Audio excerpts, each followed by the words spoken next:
तो इनके भरे ॾींदा।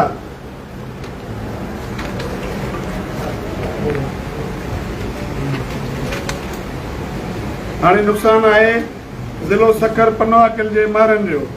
फोती अली शेर महर, फोती अब्दुल हफ़ीज़ महर, फोती गुलाम हुसैन महर, फोती इब्राहिम पुट मलार महर, फोती असद पुट मलार महर, फोती यासीन, फोती फ़कीर गलो, फोती इल्ताफ़, फोती यासीन, फोती शेर मोहम्मद। हर एक जे फोती जो खून बा 25 लख रुपया।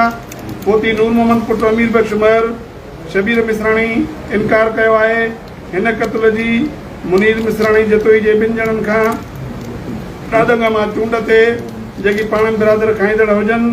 अनवर अली खान महर साहिब जे रोड़ी वारी जॻह ते क़ुर पाक जी सफ़ाई वरिती वेंदी। फोतियुनि जो एवज़ो 2.5 करोड़ रुपया ऐं ज़ख़्मी 68 लख रुपयो। टोटल 3 करोड़ 18 लख रुपया जतोई महरनि खे भरे ॾींदा।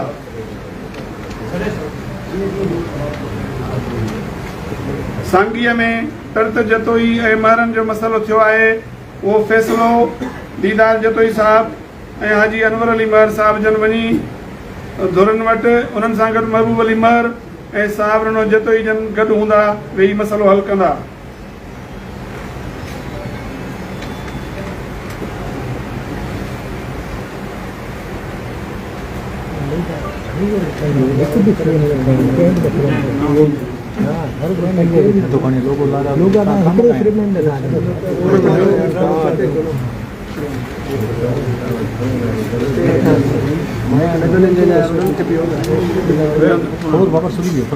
सभिनी धुरनि जे फोतुनि जा हथियार, मोटरसाइकिलूं, ॿियो सामान क़त्ल कंदड़ धुर वापसि कंदी।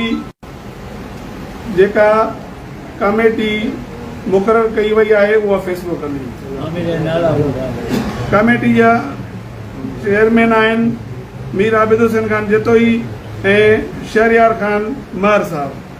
सभिनी धुरनि जो ॿियो नुक़सानु जंहिंमें ट्रैक्टर ट्रालियूं, सोलर प्लेटूं, पखा, बोर, मोटर, अनाज, माल वग़ैरह जंहिं बि धुर जो हूंदो उहा धुर वापसि कंदी। कुझु धुरनि जे माण्हुनि जो माल ऐं सामान क़ुर पाक जी साख ते मञियलु आहे, जंहिंजी लिस्ट असां वटि मौजूदु आहे, उहो बाद में कयो वेंदो।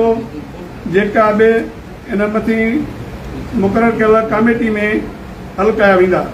फोतियुनि ऐं ज़ख़्मियुनि जा एवज़ा फोतियुनि जे वारसनि ऐं ख़ुदि ज़ख़्मियुनि खे मिलंदा। कंहिं बि क़िस्म जी कट सट कान थींदी।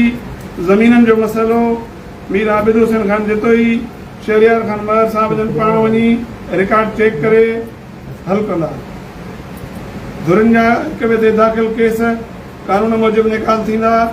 फ़िरियादी धुर वकीलनि जी सलाह सां बयानु फेराईंदी ऐं ख़र्च जवाबदार धुर पाण कंदी। अॼु खां पोइ का बि धुर भञकड़ी या अगराई कंदी, उन ते उन वक़्त जे ॾोह खां अलावा आख़िर 40 लख रुपया ॾंढ विधो वेंदो ऐं भरायो वेंदो। लाड़काणे जे जतोइनि सां अब्दू जे रहमतुल्लाह महर जो नगावती मसइलो आहे, जेको अलहाज मोसबिर खान महर साहिब ऐं अमीर अली खान जतोई साहिब जन तारीख़ मुक़ररु करे गॾिजी फ़ैसिलो हल कंदा, मसइलो हल कंदा। अब्दुल मजीद कुर्सी जतोई जो मसइलो सलीम अहमद महर सां आहे, ॾेती लेती जो, जंहिंजो फ़ैसिलो बि थियलु आहे। साईं सरदार अली गौर खान महर साहिब जन DI साहिब सां ॻाल्हाए सलीम महर खां रक़म अब्दुल मजीद खे वसूल कराए ॾींदा। वॾेरो अब्दुल ख़ालिक महर न जे धुर जो नुक़सानु आहे। ज़ख़्मी वॾेरो अब्दुल ख़ालिक महर ऐं 2 उन जूं नियाणियूं ज़ख़्मी थियूं, जंहिंजो एवज़ो आहे ज़ख़्मनि जो 3,50,000 रुपयो। इहो एवज़ो जतोइनि जी धुर अदा कंदी।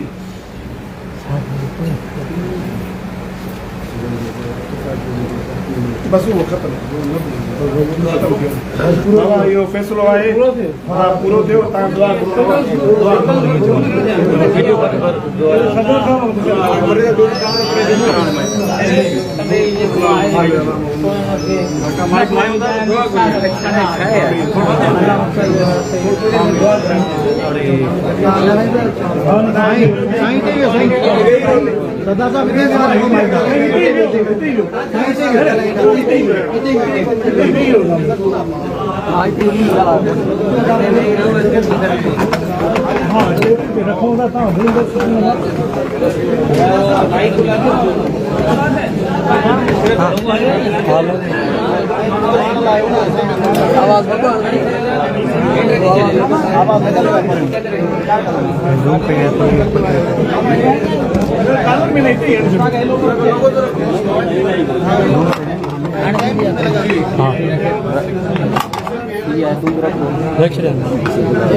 ओके थोड़ा पास चाय दिए एक और केरला का दोस्त पास